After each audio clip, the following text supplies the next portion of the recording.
Good afternoon, everybody. I'm cutting a big old log that needs a little bit of a, I guess you could say a little bit of tender care to get out of it what I want to get out of it.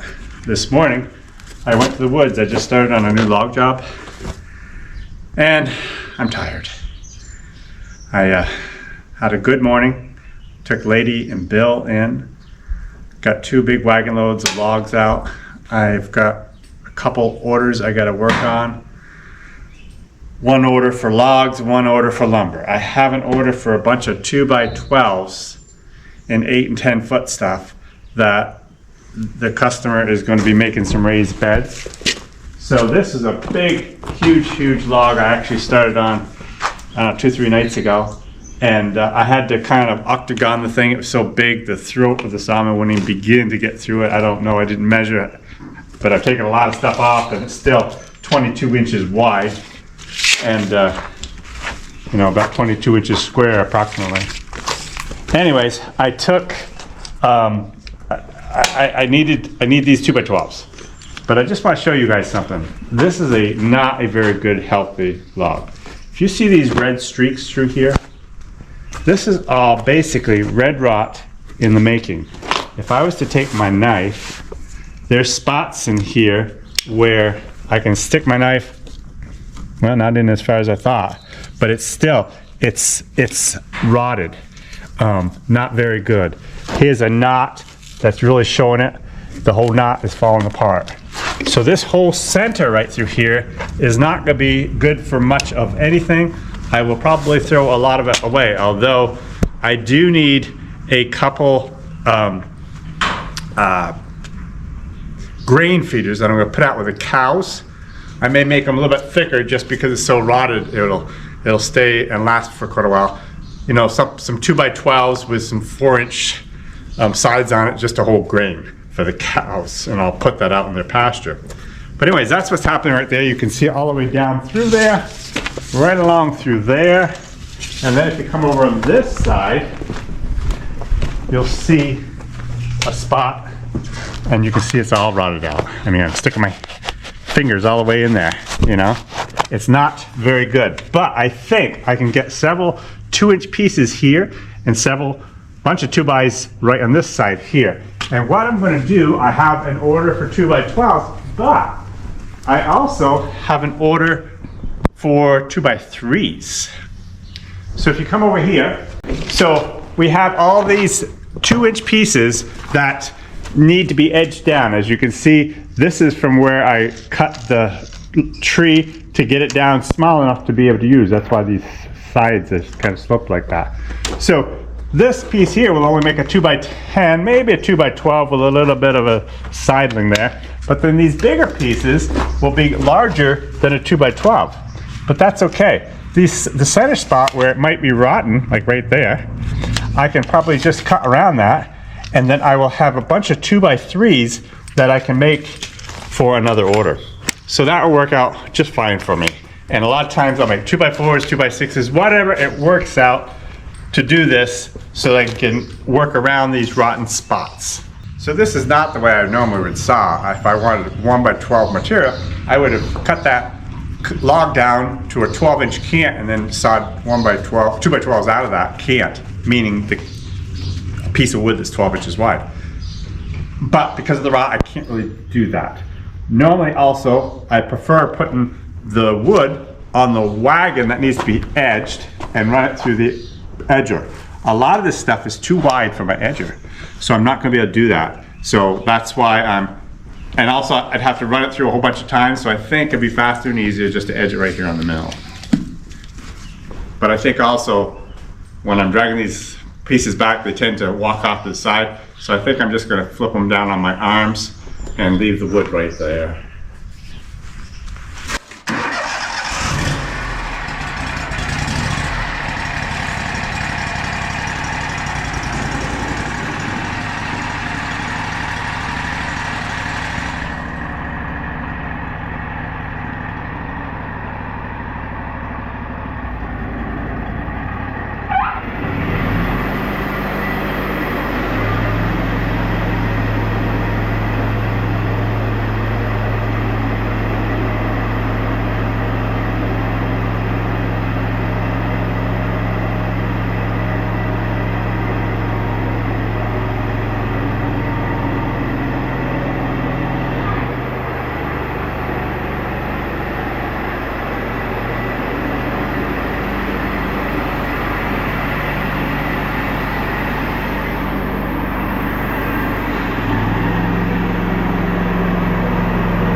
So as you can see, all these red streaks down the center are because of the red rot. So these boards down on the floor are not going to be any good for my customer.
So now I'm going to start my edging process. I usually, these big pieces like this, I'll do 2 or 3 at a time. And since I have one straight edge on this particular one, I'm kind of turning it the opposite way that I normally would. I wanted to get up on edge on its straight side. And it's a little bit precarious, I guess you could say, because it's so tall and I gotta be careful and to be able to slide it back to be able to get it clamped.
Okay, if I did my math right, which I did not. Okay, there's one 2x3 for the other order, and I have a 2x12 on the bottom, or two of them. What? Whoops. Huh. No wonder I messed up.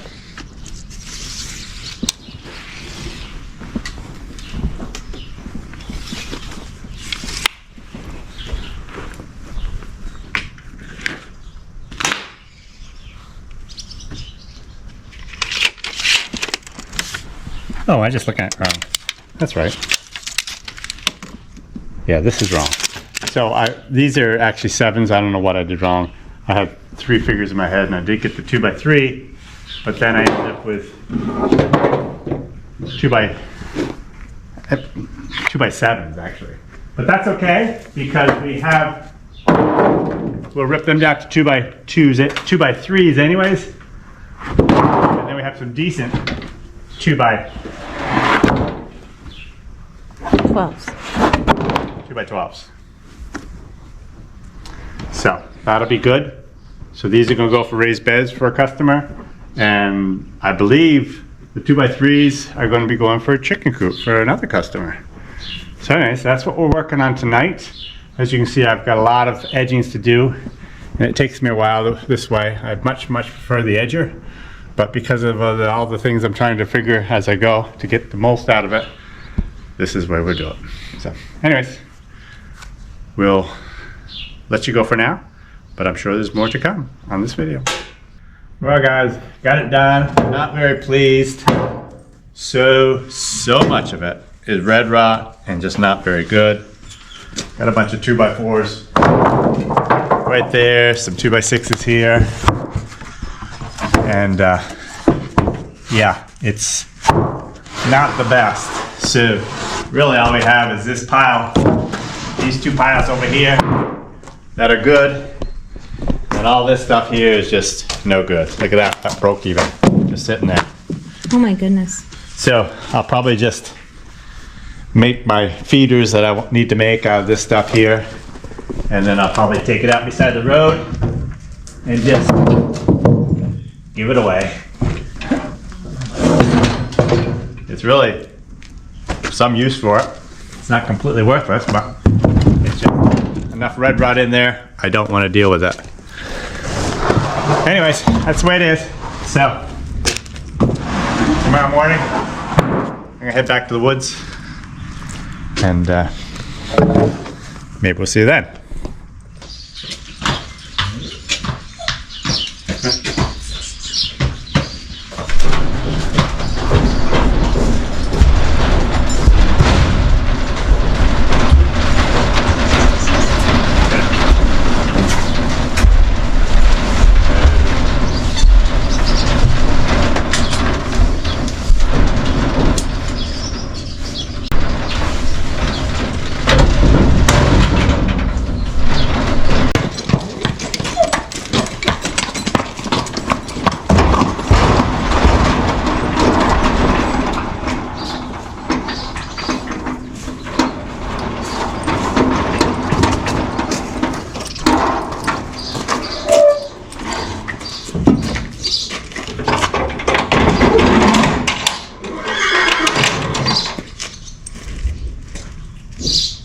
Good morning, everyone. Welcome to the greenhouse. I am out here this morning just finishing up chores, and Jim is headed up to the woods to get some logs, but let me just show what we've got going on here.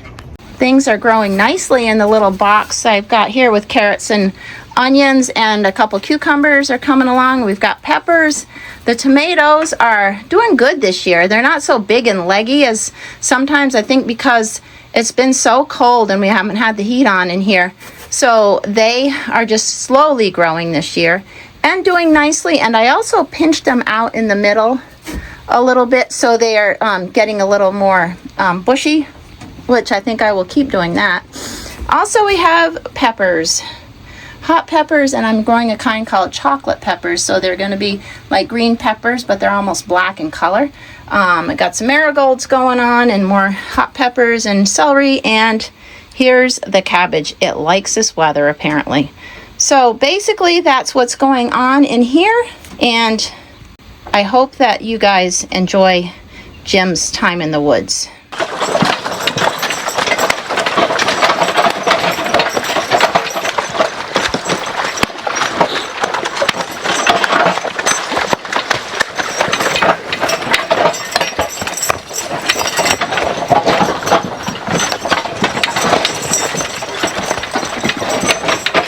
Good morning, everybody. So as you can see, we're in the woods and they are wet woods. Actually, where we'll be logging is pretty dry, but we have some spots going through on the wagon road that are pretty wet, and but they're hard and rocky, but we'll get by just fine. We came out here yesterday with Bill and Lady. First time on this job this year. This is a job on my own land, which I've shown you guys quite a bit before. And we'll go see if we can't get another load of logs. As you can see, we have Lady and Duke with us. Lady's on our left, Duke is on our right. And I don't know if I've ever shown you guys how well Duke spins in our trailer. As you saw, Duke was the first one I brought onto the trailer. And he just spins into that hard corner that we have so well. He's been doing it like that right from the start. I logged quite a bit with these two this past winter. And every time we loaded into the trailer, he did really good. As you recall, Earl was the one that was having a little bit of trouble turning in the trailer, although he seems to be doing pretty good now. Anyways, we'll get into the woods and I'll explain a few things as to what we're doing and let you guys watch us do a little bit of logging.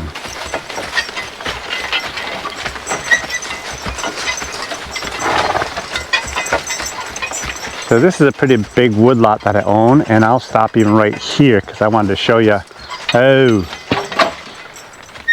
some of the red pine poles that I have marked. The forester had marked them last summer, and I haven't gotten to get these poles out of here.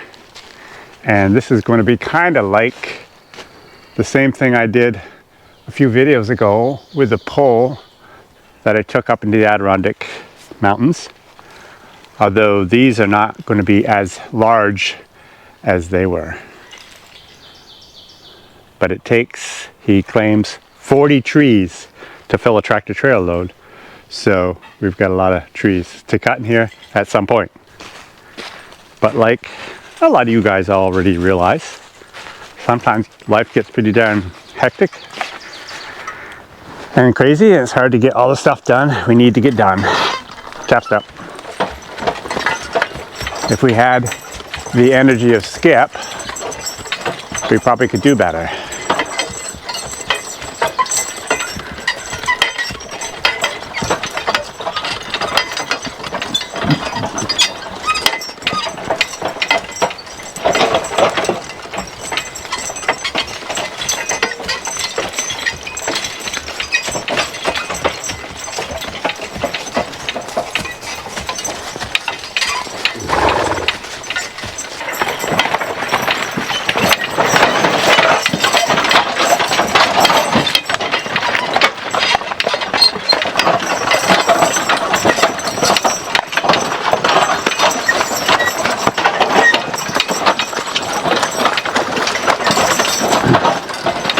So we are now coming into one of our pine plantations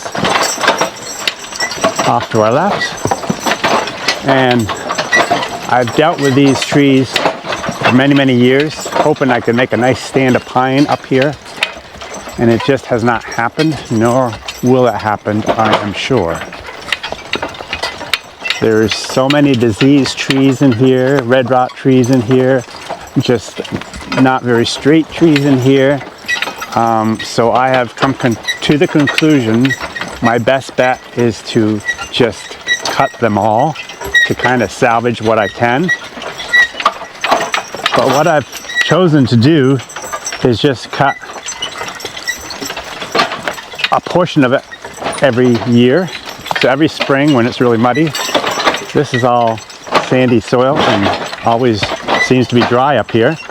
So it's a perfect spot to be logging in the times when it's wet. So that's what I'm doing.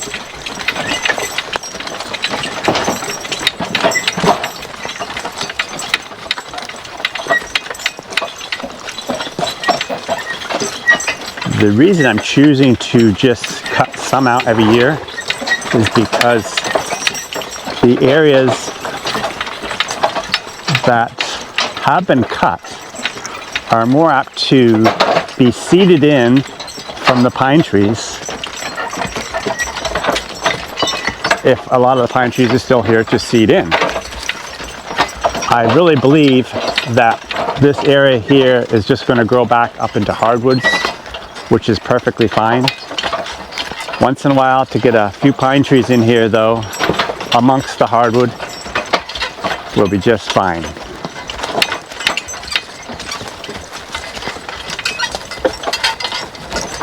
I've always said I do not like to cut a bunch of trees and then get them out, but this job here is an exception to that rule. Since I have basically a clearing and I'm dropping a bunch of trees into the clearing and they're small enough that I can pull full trees at a time, I can easily come up if I choose to and cut a whole bunch of them and lay them down without having a mess to deal with, because they're all, or almost all of them, I can pull out full length. So as you can see on them, I have this road here that we're on with the wagon, but also off to the right we have another skid trail. So some of the logs and trees will be coming up this side and some on the other side.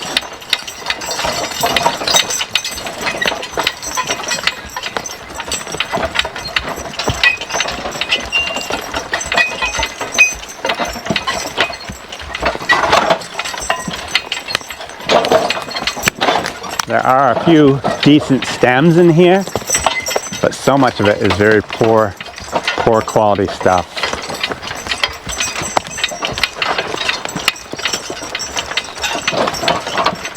Oh, I could show you example after example. There's one tree that was actually two trees growing really close to each other. They kind of formed themselves together to be completely worthless, except for a few logs up in the very top. So anyways, let's get unhitched from the wagon and skid a few of these logs and get loaded up. We need 12 footers for today. I'm trying to get an order out for an Amish friend of mine that needs a trailer load of logs, but he needs a bunch of 12 footers that will make 1x12s. So that's what I need to strive to get today, and I think we can have just one trailer load left, and we should, one wagon load today, this morning, and that should be enough with what I have on my landing to make a trailer load of just decent white pine for him.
Back. Yeah.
Beep. Huh?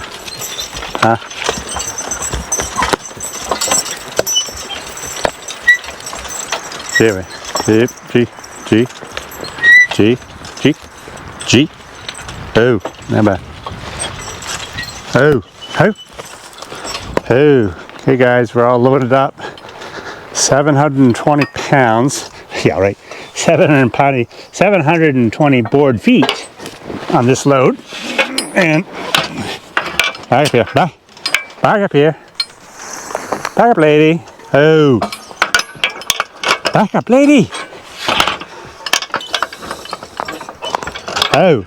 Back up, lady. Back it up. Back it up. Back it up. Back up here. Back up here. Back. Back up here. Back up here more. Oh. Oh. No. Oh. Careful.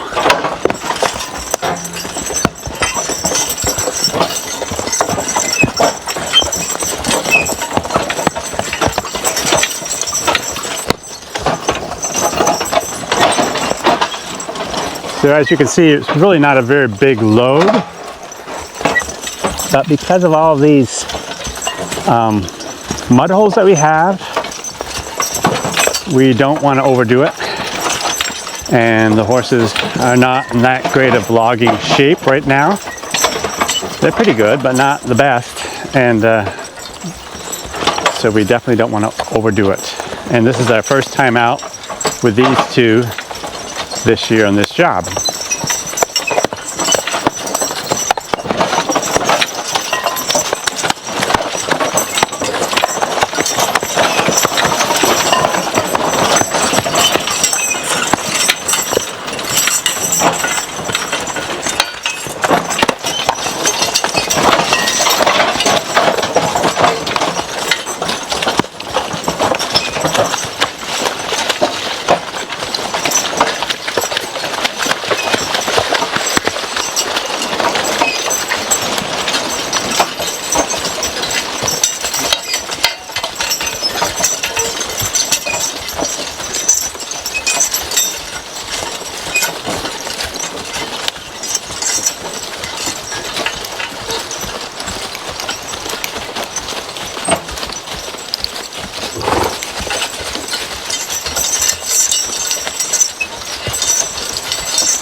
Oh. So another reason why our load is a little bit smaller than I prefer it to be is the fact that I have to unload it by hand. And so because of that, the two stakes on our left are loose and able to come up out of there fine. If they weren't loose, I wouldn't be able to take the stakes out and then I can unload the logs, because today I just have the one skid steer on this job. I'm planning on bringing another skid steer up here very, very soon, but believe it or not, my Kubota is actually stuck in the mud on our log job that we did last year, and we still have a bunch more pallet logs to short haul across the field. Oh. Which I'm loading with the excavator, but still, I'm not sure if I'm gonna bring the skid steer up here now. So for today, I'm going to have this trailer load of logs, this for this Amish guy that needs it and needs it right off. So I'm going to have to walk back out, get the skid steer, drive it all the way to the landing so I can load the trailer. But that will be a little bit later on. But anyways, that's one more reason why we have a small load. We need to be able to get the stakes out so I can unload it by hand. And cap step.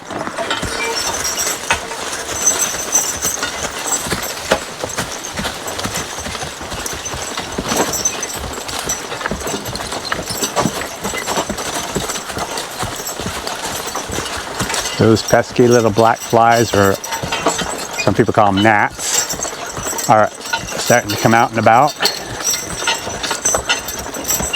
but they're not too bad yet.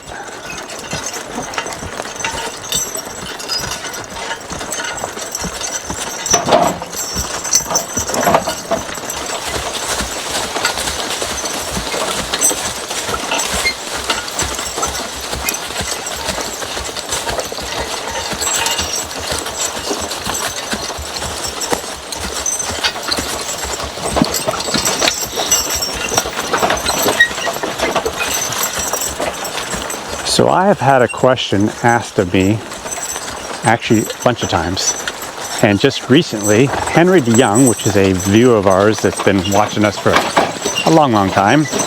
Hi, Henry. He actually sent us an email and wanted to kind of know how we choose to use which horses on a certain job. Recently, as most of you guys probably saw, our video of us taking the big pole out into the Adirondacks for a bridge. I used Earl and Baron, and he was asking, well, why did you use those two? Got a little hill right here, so I can't talk. I gotta attend to business. Careful. Careful.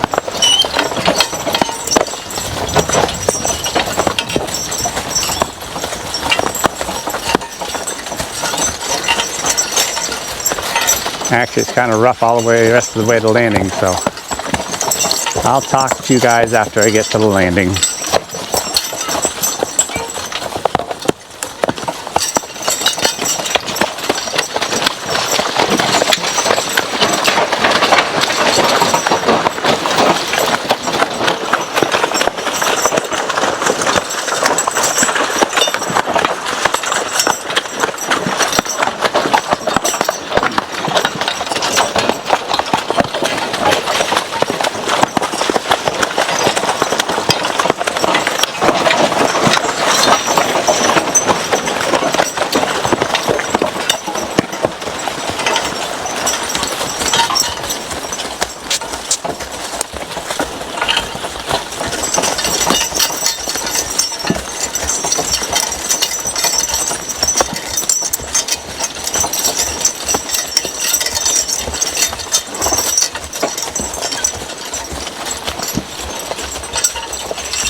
Oh.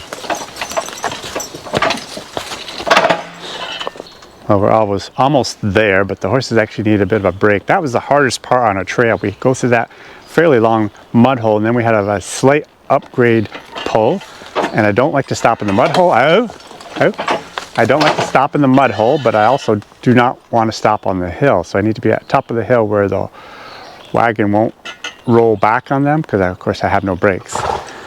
Anyways, I was thinking here a few minutes ago also that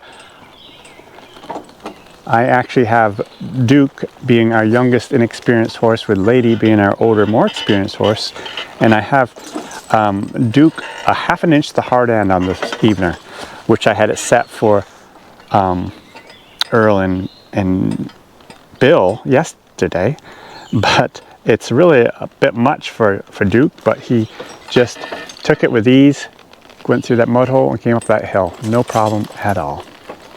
So let's finish up and get to the landing. I catched up.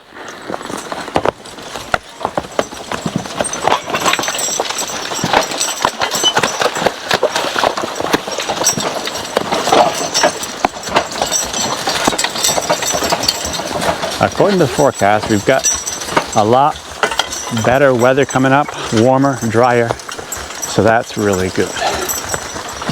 But then the bugs are going to come out really bad, I'm sure. So ahead of us are the two loads we brought out yesterday with Earl and Belle. And so we'll unload this load here, and and with that load of pine, 12-foot pine, and with the pines that I have scattered out through here, we should have plenty for our customer. So before we unload, or while we're unloading here, I wanted to explain a little bit about why I use which horses. And of course, every situation is different. Today, I'm choosing to use these two, Duke and Lady, because it's just time to use them. Yesterday I used Earl and Baron, so it's their turn to go to the woods. and I need to get them in shape, good logging shape and even pulling shape. So that's what they're doing. The other day when I went to the Adirondacks, I chose to take Earl and Belle because I felt they were the best team for the job. Of course, Belle is the best team in many ways for that situation, but we really didn't know what that situation was going to be, you know, how good or how bad it's going to be. So we decided to put their pulling shoes on those two, so they had cleated shoes to give them more traction, because we didn't know how much traction they would need. I have a lot of logging to do this summer, and I've got some horse pulls I want to go to, so I wanted to get the pulling shoes on anyways. I'm planning on probably just keeping pulling shoes on Bill and Earl, and Lady and Duke will probably just use the flat shoes even for pulling. Anyways, we didn't know what that job would be like, so I just chose to go that route. We went 2.5 hours down to it. We didn't want to get into troubles. We wanted to make sure we had what it takes to do the job. And Earl has been worked enough, and he's in pretty darn good shape. So we knew it might have been a better job than, say, for example, Lady, because she's just being brought back from maternity leave of 3 years. So she's really not in the best of shape, although she's getting a lot better. Anyways, that's why we chose on those two horses. I will try to even share with you guys a little bit more often why I choose certain horses, and maybe even their temperaments, and maybe that's, you know, why I choose them. Every horse is different. Yeah, so it just depends. I've talked about this before. Bill is a great horse, but he really is not that great as a farm horse. I don't know, he just does not like to work on the farm. Put him in the woods, he's great, but not on the farm. All three of the Suffolks seem to be really good working on the farm. They're good in the woods too. And another thing with Lady and Duke, I was going to tell you this. Lady is kind of has a lot of nervous energy, I guess you could say. And Duke is probably my slowest, easygoing horse. The combination of the two really helps, I believe, Lady kind of calm her nervous energy down, and actually gives more, with Duke, he seems to kind of wake up a little bit more and is a little more aggressive when he's working with Lady.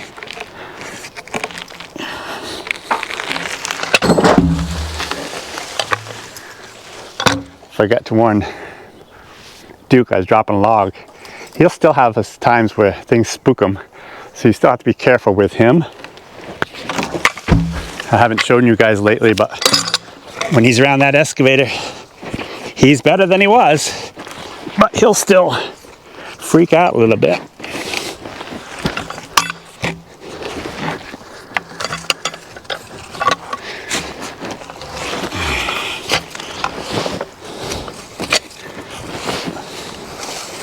I rather enjoy rolling logs as kind of a skill or an art to it. But I'm telling you, it can make a man tired really fast when you manhandle these big old logs.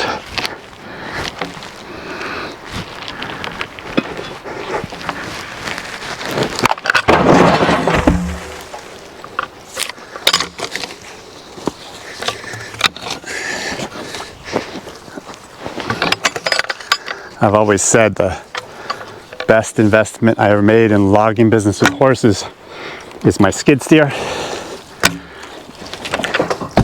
It saves me so much manual work rolling logs. Not only that, it allows me to put them in a pile so that the trucker doesn't have to move when he comes to pick up a load. It's in a nice big pile, and he can just stay in one spot and load up the logs.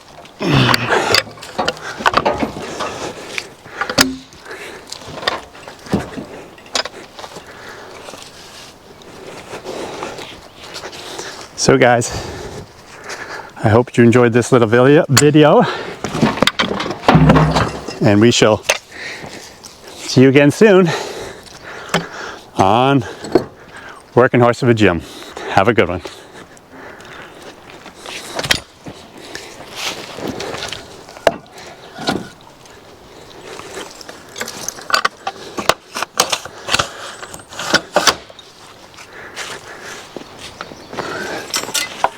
If I,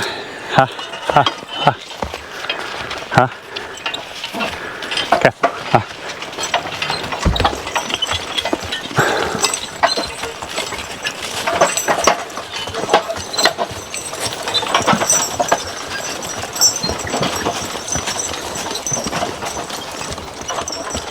Abby.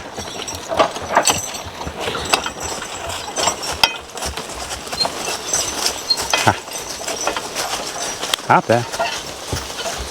Oh.